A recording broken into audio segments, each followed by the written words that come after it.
हाल ही में Paratwada police station अंतर्गत घटित कुछ आपराधिक गतिविधियों में लिप्त आरोपियों को गिरफ्तार कर उनके हौसलों को पस्त करने के बाद परतवाड़ा पुलिस स्टेशन के थानेदार सदानंद मानकर ने आपराधिक प्रवृत्ति से जुड़े लोगों को किसी भी प्रकार का अपराध नहीं करने की दो टूक चेतावनी दी है। वहीं हाल ही में अकोट शहर में हुई डाके की घटना को लेकर शहर वासियों को सचेत रहने की अपील की है। चूंकि कुछ आपराधिक प्रवृत्ति के लोग कोरोना वैक्सीन की जानकारी के नाम पर घर में घुसकर आपराधिक घटनाओं को अंजाम देने की बात सामने आई है। अकोट की घटना भी इसी बात से संबंधित थी। बता दें कि पिछले दिनों क्षेत्र में चोरी उचक्की की घटनाएं भी हो चुकी है और हर बार थानेदार सदानंद मानकर द्वारा शहर वासियों को सोशल मीडिया के मार्फत सचेत रहने का आह्वान भी किया जा रहा है। 3 सितंबर को भी एक ताजा जानकारी सामने आई है कि कुछ लोगों की टोली शरीर पर काचकुरी अथवा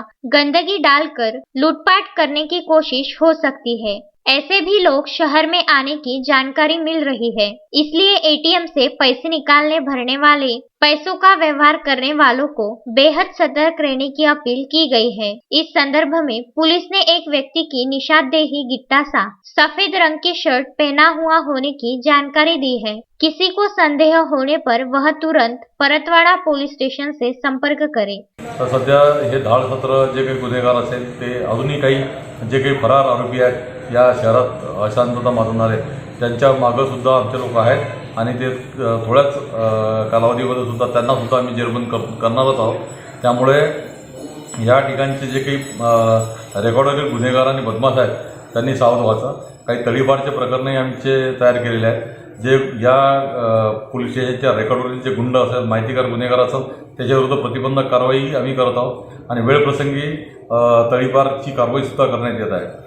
आणि यामध्ये तळीपार असेल किंवा प्रतिबंधक कारवाई असेल किंवा इतर काही गोष्टी असेल तर त्यामध्ये आपण लोकांनी समोर येणं गरजेचं आहे। आता नुकतीच आम्ही नाव या ठिकाणी आम्ही सांगणार नाही, पण लोक जेव्हा या संबंधाने पुढे येण्यासाठी किंवा त्यांना बोलण्यासाठी कुठे विचारलं जाते तर ते चर्चा खूप मोठी करतात, पण जेव्हा साक्ष पुराव्याची वेळ येतात तेव्हा ते लोक पोलिसांपासून दूर जातात। एक लक्षात ठेवा, या न्याय यंत्रणेमध्ये जोपर्यंत साक्षीदार किंवा ज्यांनी गोष्ट पाहिली आहे तोपर्यंत बोलणार नाही तोपर्यंत गुन्हेगाराला शिक्षा करणे कठीण होते। यासाठी आमचं हेच म्हणणं आहे, कुणाला न घाबरता या शहरामध्ये जर शांती ठेवायची असेल आणि या लोकांना जर या गुन्हेगारी प्रवृत्तीपासून दूर ठेवायचं असेल तर आपण लोक समोर येणं फार गरजेचं आहे। जिथं युनिटी राहील त्या शहरामध्ये काहीच होणार नाही।